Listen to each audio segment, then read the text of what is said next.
Ustedes seguramente han evidenciado que en las entrevistas que desarrollamos en esta mesa diariamente con nuestros entrevistados, lo que buscamos es un poco más conocer lo que puede estar pasando en nuestro país, porque yo no termino de descifrarlo. Entonces vienen políticos, vienen analistas, politólogos, congresistas en su oportunidad también, exparlamentarios, en fin. Pero el día de hoy hemos convocado a un filósofo, sociólogo e historiador, a quien ya lo hemos entrevistado en otras oportunidades, pero vía Zoom. Hoy se encuentra presente en nuestros estudios. Se trata de Eduardo Cáceres Valdivia. ¿Cómo está, señor Cáceres? Muy buenos días. Muy buenos días, señor Aldo. Muchas gracias por la invitación. En principio, le pediría que nos haga, desde su impresión, lógicamente, una descripción del contexto político y económico del Perú de ahora. Bueno, creo que el propio gobierno ha reconocido que para comenzar estamos en una seria recesión que tiene impactos en diversos niveles en la vida de las gentes y es transversal a todas las clases sociales del país, pero que en particular pues, se descarga sobre los más pobres, como suele suceder con todos estos problemas económicos. Y estamos a las puertas de sufrir los impactos de un fenómeno climático que está previsto desde hace meses, frente al cual no se ha hecho absolutamente nada, que es el fenómeno del Niño. Y por lo tanto podemos prever que el clima de incertidumbre, inseguridad y de insatisfacción ciudadana que se constata mensualmente con las encuestas se va a mantener. Yo creo que estamos en un momento muy serio de una crisis de gobernabilidad del país. Tenemos un gobierno que no es capaz de gobernar porque está entrampado en sus propios problemas y con muy escasa legitimidad, casi nula legitimidad.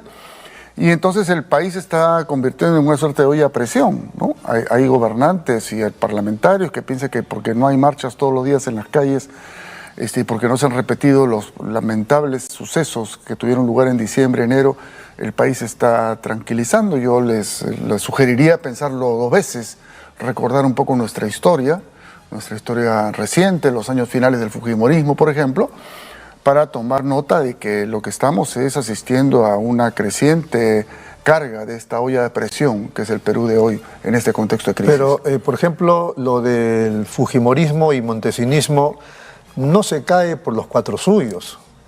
Se cae por la señora Matilde Pinchi, que revela los Se cae videos. por varios factores. Uno muy importante que pocas veces se resalta en los análisis políticos es la recesión que hubo a partir del año 97-98. El Perú entró en una situación de crisis económica en los años finales del fujimorismo, en el contexto de una sociedad que crecientemente se estaba movilizando contra el fujimorismo por sus arbitrariedades, y es esto lo que provoca las fracturas que se expresan en las denuncias de la señora Pinchi, en la propia entrega de los videos por un sector de las Fuerzas Armadas. Parece que fue un tema de faldas, señor Cáceres. Bueno, yo no tengo mayor información al respecto. Lo que yo asumo como hipótesis es que hubo un sector de las Fuerzas Armadas, en particular la Marina, que llegó a la conclusión de que eso era insostenible, que estaban siendo probablemente maltratados al interior de la coalición, y la entrega a Olivera los videos que precipitan la caída en un contexto ya de grave crisis. ¿Que ya no estuvo claro que fue la señora Pinchi la que, digamos, saca los videos? No, la Marina. Estoy absolutamente seguro de eso. Hay testimonios, hay información de que son oficiales de la Marina los que entregan esos videos. ¿Y qué pasó con la Marina ahora? Bueno, se van moviendo, se van relacionando. No es que tampoco la Marina sea un sector particularmente democrático. El mayor representante de la Marina de ahora es el congresista y marino retirado Montoya. Por supuesto, y están alineados en este momento con el gobierno. Pregunto, ¿qué pasó con la Marina? Pero ahora? ha habido otros ejemplos, como digo, no es un tema de grandes orientaciones ideológicas lo que está en juego acá, sino muchas veces de cuotas de poder, ¿no? Que se reparten de una u otra manera. Y lo que también hemos escuchado y hemos visto es que hay otros sectores del propio ejército, de otros sectores de Fuerzas Armadas que o tienen recelos o distancias o están en todo caso sin un compromiso mucho más activo con un gobierno que para cualquier persona que tenga un análisis, una capacidad de análisis estratégico, es un gobierno tremendamente precario, es un gobierno sin legitimidad. Usted hace ratito hablaba de que el gobierno de Dina Boluarte, de Alberto Otárola, está enfrascado en sus problemas. Yo diría en sus problemas y también en sus objetivos, porque ellos están haciendo, en coordinación con el Congreso, todo lo que puedan con tal de llegar al 2026. Y al mismo tiempo están también intentando que quien los releve sean de su misma idea, de su misma línea. Y garantizar su impunidad, por supuesto. Eso, claro. Por supuesto que, bueno, tener un objetivo tan interno, tan mezquino, justamente los incapacita para gobernar un país en crisis, ¿no es cierto? Y los lleva a hacer un conjunto de concesiones y de acuerdos aberrantes incluso, conceder aquí y allá, favorecer intereses particulares exactamente cuestionables, aliarse con sus adversarios de ayer, como es esta alianza en el Congreso entre el fujimorismo y sus aliados más cercanos con Perú Libre y el serronismo, por ejemplo, ¿no? Entonces, esto entrampa, pues, esto imposibilita hacer gobierno. En un momento de crisis tú necesitas autoridad, necesitas decisión, necesitas tomar medidas claras y tener legitimidad con la población. Ninguna de estas cosas las tiene el actual gobierno y en ese sentido, si bien su aspiración es llegar al 26, están haciendo todo lo posible para frustrar ese camino antes, no solo por la oposición ciudadana que existe, sino porque es previsible que si esta crisis se mantiene, si esta recesión económica se mantiene, si los impactos, diversos sectores de los grupos de poder comiencen a tomar distancia. ¿Cómo es la vida, no? Sí. Cuando Castillo era presidente, la derecha decía lo mismo, ¿no? Que finalmente lo sacará la situación económica cuando se agrave, etcétera. Incluso me parece que fue Rafael López Aliaga que en la televisión dijo, ojalá que suba más el dólar, ¿no? Claro, efectivamente. Y ahora la gente de tendencia izquierdista es la que dice, no, la economía y la recesión, etcétera, la va a sacar Adina. No la va a sacar. Crea condiciones para que se produzcan fracturas, tensiones, pero será fundamentalmente la capacidad que se tenga de articular una movilización ciudadana y de negociar una salida lo que en última instancia determine la salida de este gobierno. Porque, como usted bien recuerda, efectivamente ese argumento se formuló en los meses de Castillo y la verdad es que el gobierno de Castillo económicamente no significó mayores sobresaltos para ninguno de los grupos económicos. Pero Dina Boluarte y Otárola dicen que esta recesión es responsabilidad de Castillo. Bueno, ya en todo caso que el expliquen, nefasto y corrupto gobierno de Castillo. Que expliquen cómo así ellos explican esta situación. No es el caso. O sea, los analistas económicos no suscriben esa apreciación. Y no es porque Castillo ha hecho un gran manejo económico, ¿no es cierto? Pero básicamente permitió que se mantuviese el piloto automático que hay en nuestra economía desde hace 20 años, e introdujo algunos cambios, particularmente en la época del gobierno del ministerio de Pedro Franque, en lo cual hubo algunos cambios económicos importantes, pero que no desestabilizaron la economía. Y recuerde usted, siempre cuando hay crisis política y cuando hay polarización, uno de los grandes temas de debate y de polarización justamente es el presupuesto de la República. Bueno, el presupuesto del año 2021 fue aprobado casi por unanimidad en el Congreso, en ese momento, casi por unanimidad. El pleito político andaba por otro lado. No era el pleito en términos al gran manejo de la economía, si la tasa de interés, si las inversiones, etcétera, ¿no? Ahí la cosa, como digo, se mantuvo en estándares normales. Y fue la exacerbación del pleito político, ¿no? Y ciertamente los errores serios que cometió el gobierno de Castillo y las fundadas sospechas de corrupción que hay en torno a él, lo que precipitó la crisis política que nos ha llevado a la situación en la que estamos hoy. Claro, ahora el gobierno habla de un crédito suplementario y Otárola dice además el presupuesto del 2024 ahora sí va a ser nuestro, o sea, es de este gobierno, el anterior o el 2023 trabajábamos con un presupuesto, digamos, prestado. El presupuesto lo elabora el Ministerio de Economía y Finanzas, ¿no? De acuerdo a sus parámetros, sus criterios. Es una ficción este debate parlamentario sobre el presupuesto. El MEF les deja algunas partidas ahí para que los parlamentarios ajusten algunas de sus promesas y sus demandas, pero el presupuesto no es fruto de un gran manejo político, lo cual no necesariamente está bien. Yo creo que debería haber una mayor incidencia de la política en el manejo presupuestal. Y este presupuesto que se viene, elaborado por el MEF, va a ser muy similar al que se tuvo en el año anterior y al que se tuvo en el año previo, ¿no? Entonces yo creo que ahí se equivocan.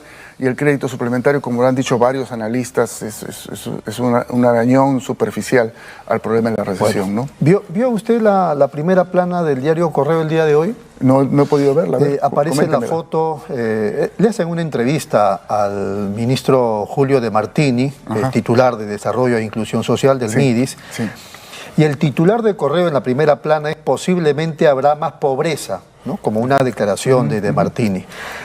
Y en el subtítulo dice, ministro se pronunció sobre la recesión que admitió su homólogo de Economía y consideró probable que haya más pobres en el país para el próximo año. Agregó que esperan información del Instituto Nacional de Estadística, entre otras instituciones, para adoptar acciones y que es posible que la pobreza se incremente del 27.5 al 30%. ¿Qué le parece? Bueno, creo que lo que él dice en condicional habría que afirmarlo en indicativo, digamos, ¿no es cierto? Ha crecido la pobreza, está creciendo la pobreza. ¿Va a seguir creciendo? Va a seguir creciendo, indudablemente. Las encuestas diversas del INEI, las encuestas de hogares, etcétera, las estadísticas regionales que publica CEPAL dan cuenta de eso.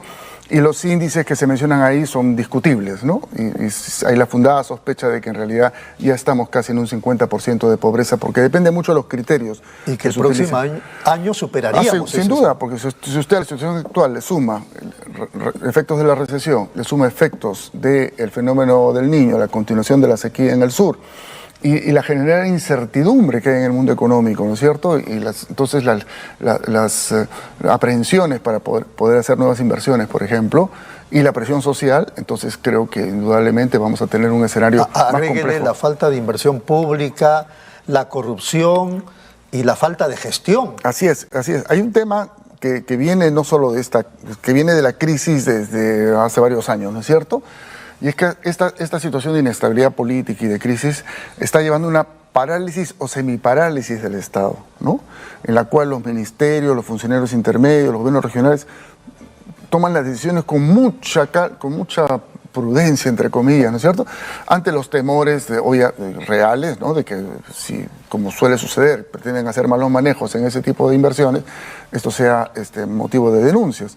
Entonces hay una lentitud, el retraso en la inversión pública es notorio, además es inconcebible en estas circunstancias. Estás en recesión, estás prometiendo un crédito suplementario cuando todavía tienes un retraso significativo en prácticamente todas las áreas del Estado.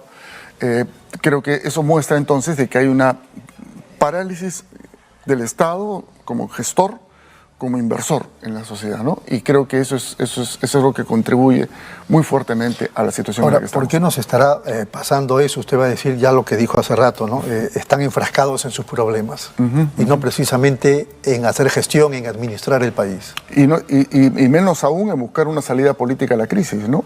No les interesa. Ellos quieren llegar al 2026. Así es, y les interesa un rábano tener 4% de aprobación, 6%, 8%, ¿no? Ya eso lo han asumido como un dato de la realidad, y más bien, si ya estamos en 4%, es que la calle está tranquila también. Yo sé que a usted le molesta eso, pero es la verdad. Me preocupa, no me molesta, y no me preocupa porque no se movilicen, sino porque cuando se produzca la siguiente movilización, y tómelo usted como una hipótesis, ¿no es cierto?, va a tener características probablemente mucho más masivas y rasgos incluso de desesperación. ¿A partir de qué lo dice? Si ya anteriormente hemos visto cómo 4 gatos salen a marchar.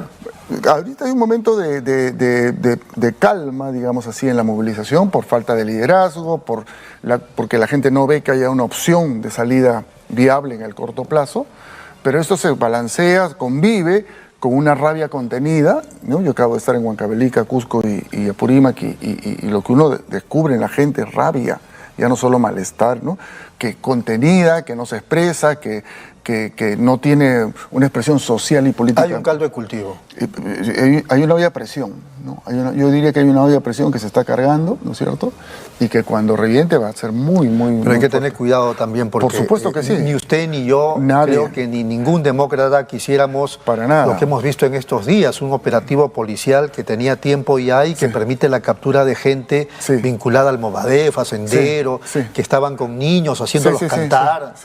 Es que no, claro, por supuesto, para nosotros queremos que haya una salida política a la crisis, ¿no es cierto? Y por eso hemos dicho en concreto, ¿qué consiste la salida política? Que renuncie la señora Dina, y que se disuelva el Congreso y que se convoquen nuevas elecciones. Nada más democrático que hacer elecciones en el plazo más corto, con algunas modificaciones urgentes a las reglas de juego, para que se garantice una representación lo más amplia y diversa posible. Eso es lo más democrático que hay. Me permite una brevísima pausa y luego regresamos. ¿Cómo no? Por supuesto. Volvemos en unos instantes aquí en Pulso Informativo.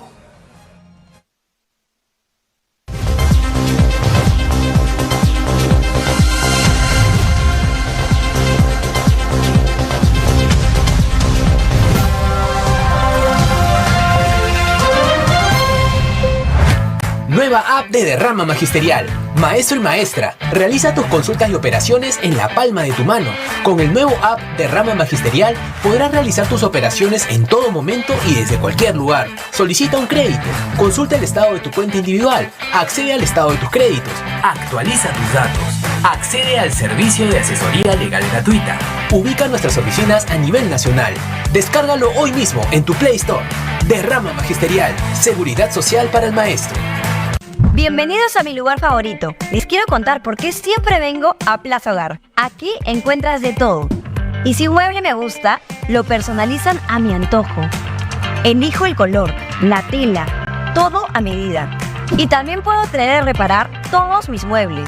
Además, el servicio de despacho funciona perfecto y a un precio accesible. Y por si fuera poco, siempre encuentro estacionamiento.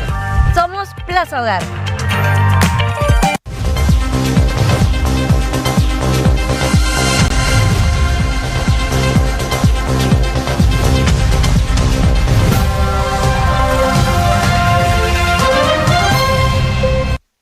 Muy bien, seguimos aquí en Nativa Nos Conecta, esto es Pulso Informativo, estamos conversando con Eduardo Cáceres Valdivia, filósofo, sociólogo e historiador. Señor Cáceres, hace ratito nada más conversábamos con el alcalde de Independencia, el señor Reinaga, a propósito de un desalojo que se produjo hoy en el óvalo Eizaguirre, y se pusieron de acuerdo la mancomunidad de distritos de la zona norte de Lima y los han retirado, los han desalojado.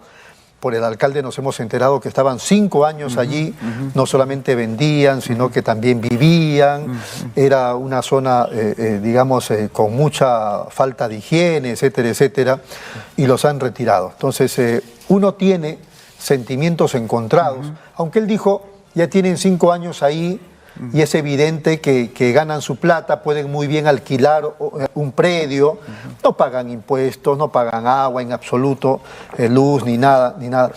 ¿Cuál es su impresión? ¿Cuál sería, digamos, su raciocinio en relación a esto? Bueno, hay un problema estructural de fondo con el empleo en el Perú, ¿no es cierto? Que es hasta la base de este tipo de problemas. No hay un empleo de calidad que esté creciendo, no hay un aliento a la diversificación productiva del país. Estos son temas efectivamente de mediano y largo plazo, que no van a solucionar el problema inmediato de este o aquel grupo de trabajadores eventuales. Por lo tanto, que sigan ocupando la vía pública. No. Lo que deberían hacerse son políticas intermedias que busquen efectivamente el Estado invertir en esos terrenos baldíos que hay, adecuarlos para que hayan ferias, reubicar ahí a la gente. Eso hizo Alberto Andrade, el alcalde de Lima, no sé si se acuerda. Sí, por supuesto. Alfonso Barrantes no se atrevió a enfrentarlo, pero años después Andrade lo hizo. Con el Barrantes hicieron algunas cosas, ¿sabes? Porque sí se logró... Lampa seguía siendo una ferretería pública. Lampa sí, pero Abancay se limpió de ambulantes, ¿sí? Abancay sí, por supuesto, y ahí aparecieron esas galerías que después han tenido problemas, ¿no? Por la precariedad, y también se hizo un trabajo interesante de reubicación del óvalo Caquetá, que era una cosa... Pero en fin, ciertamente quedaron a mitad de camino, porque tampoco no es un tema que el alcalde de Lima o de Callao o de Arequipa pueda resolver como alcalde, ¿no? Como digo, requiere un manejo de otra dimensión. Pero el alcalde lo resolvió, Andrade lo resolvió. Avanzó bastante, por supuesto, sí. Y contra todo, porque acuérdense que era la época del fujimorismo y montesinismo, claro, y la policía se le venía encima. Muy valiente, realmente Andrade es un demócrata que merece su monumento, ¿no es cierto? El caso Luchetti también fue otro ejemplo de resistencia a los poderes fácticos muy importante. Pero en fin, sí, se pueden hacer cosas, ¿no?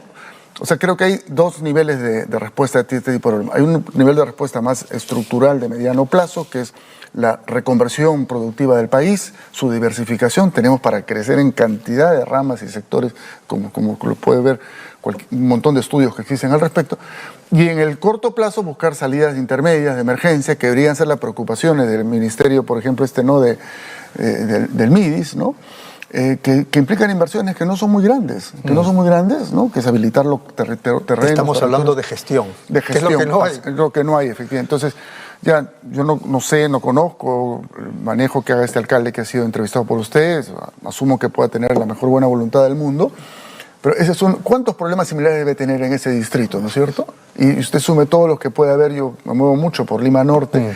Entonces, claro, si vas a intentar resolver caso por caso, te vas a quedar entrampado. Muy bien, regresando al tema político, hoy día en el diario del País, que la verdad nunca lo había visto, pero es un diario que ya tiene tiempo en apariencia, en su primera plana, esto me lo pasaron por el WhatsApp, el título es "Se viene la salida de Otárola".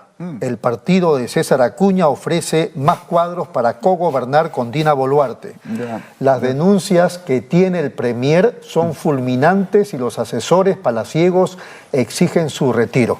¿Qué le parece esta situación, no sé si decir legal o difícil, del señor Otárola con las denuncias que hemos conocido todos? Bueno, son muy serias, ¿no? Son muy serias, tratándose. Aunque él se molesta y dice que así es, justamente porque nada. se molesta es que podemos sospechar legítimamente de que están tocando carne esas denuncias, ¿no es cierto?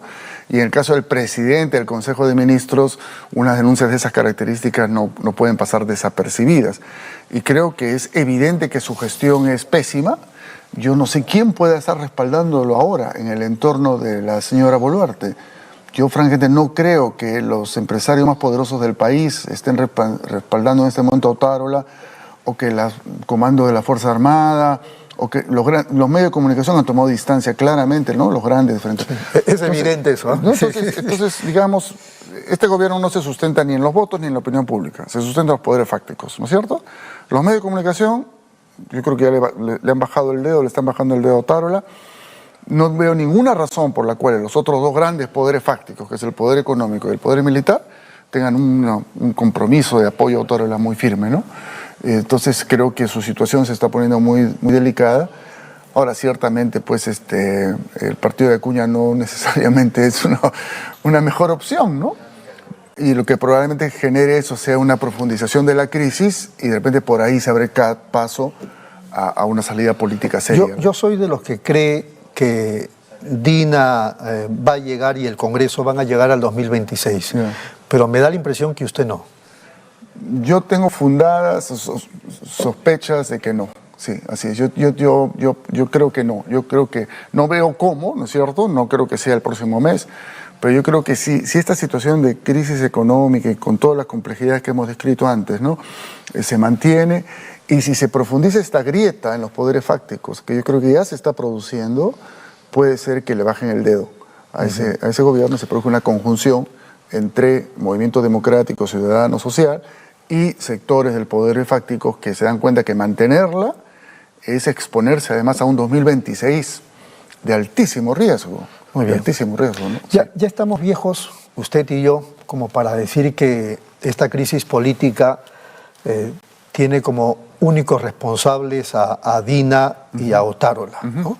Esto viene de atrás. Entonces la pregunta es, ¿quiénes serían los responsables de esta crisis política, social que estamos viviendo ya desde hace algunos años?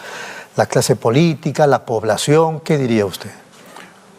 Se conjugan varios factores, ¿no? Y yo creo que un factor muy importante que no hay que olvidar es el impacto del fujimorismo en el sistema político del país. Eso fue en los 90. Pero son cosas que quedan, porque no es solo lo que sucedió ahí, sino qué escenario dejó el fujimorismo en esta década que me parece que la frase es muy acertada. Carlos Iván de Gregorio, un gran antropólogo peruano, definió como la década de la antipolítica. Sí, pero llegaron presidentes constitucionales. Después hemos tenido a Toledo, a García, ¿Con qué partidos a la base? ¿Con qué tipo de programas? ¿Con qué alianzas sustentándolos? ¿No es cierto? Yo creo que ahí hay que preguntarse qué había pasado con los actores políticos que venían de las décadas previas, que ciertamente también tuvieron su responsabilidad en lo que pasó en los 80, 90. A eso quería llegar. O sea, ¿por qué solamente al fujimorismo? ¿Por qué solamente como responsables a los fujimoristas, a Alberto Fujimori, etcétera, etcétera? Creo que también hay otros responsables.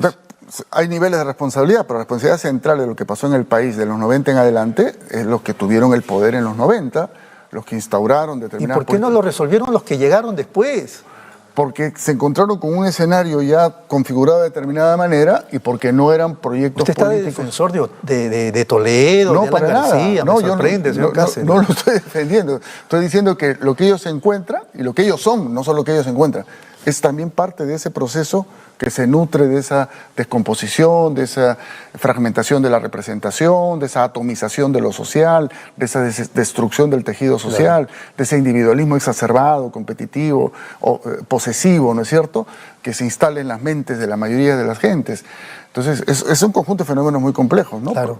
No solo lo que encontraron, sino que quienes llegaron al poder finalmente nos enteramos que fueron delincuentes. Efectivamente, porque se nutrían de esta visión de la política como un escenario de logro personal, del usufructo de lo público para el interés privado, por cualquier medio, y de la lógica de enriquecerse por cualquier medio, porque de lo que se trata es de enriquecerse, ¿no? Entonces creo que por ahí es que se explica un poco una parte de los comportamientos de estos gobiernos que usted ha mencionado anteriormente. Sí. Yo aquí había escrito un poquito una pregunta que era un poquito amplia, sí, porque el planteamiento es, ¿y cuál ha sido y cuál es el papel de la izquierda?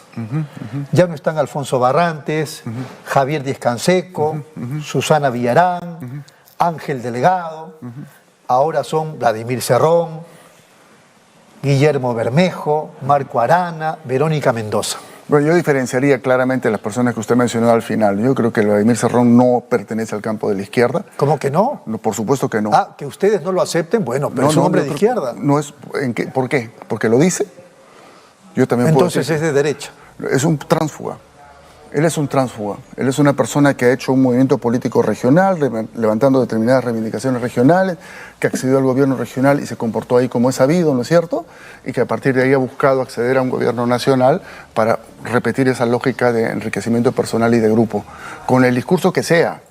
Yo puedo hablar hoy día de la destrucción del Estado, puedo hablar que el imperialismo, etcétera, pero mi práctica, mi actividad no es esto. Yo soy una persona de izquierda, creo, desde hace 50 o más años, ¿no es cierto?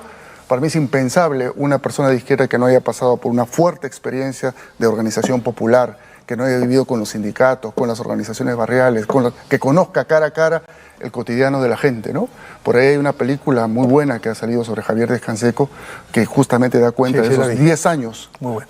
No hay Díez-Canseco parlamentario de izquierda, sino los 10 años de Díez-Canseco, activista sindical, viviendo en La Oro y en Cerro de Pasco, ¿no? Y creo que muchos de los que nos reivindicamos de izquierda, reivindicamos ese tipo de trayectoria. De las otras personas que usted ha mencionado, de las actuales me refiero, yo creo que hay elementos que son positivos. Como Bermejo. Bermejo es una persona radical que busca vincularse, creo yo, en algunos aspectos con buena voluntad, con movimientos sociales. Hay cosas que habría que esclarecer. Yo no puedo poner la mano a fuego por él ni por nadie, por supuesto. De Susana Villarán ya no hay que esclarecer nada. No hay nada que esclarecer. Es una persona que nos traicionó, nos decepcionó, ¿no es cierto? Que utilizó el poder utilizó mal la cuota de poder a la cual accedió. Pero yo creo que hay decenas de líderes sociales, políticos y de izquierda en el país, y no solo en el Congreso o en las esferas del poder, que buscan construir. ¿Sabe por qué digo que no se nota? Porque cada vez que hay manifestaciones, al margen de que va poca gente, están disgregados, grupos disgregados. Hay un poco de, sí, hay un poco de disgregación e intención de juntarse, pero yo trato de estar más cerca de los movimientos, de las organizaciones, en los barrios, en los sindicatos, ¿no? Y yo noto voluntad ahí, noto gente que quiere transformar, que lamentablemente no encontramos la forma de articularnos mejor, es cierto, pero que es el potencial de reserva para una transformación de este país, en el cual yo sigo esperando. Señor Cáceres, ha sido muy amable, muchas gracias. Gracias a usted por su oportunidad y por las muy buenas preguntas que gracias. Ha sido Eduardo Cáceres Valdivia. Muchas gracias, amables televidentes, a ustedes por su atención. Hasta mañana.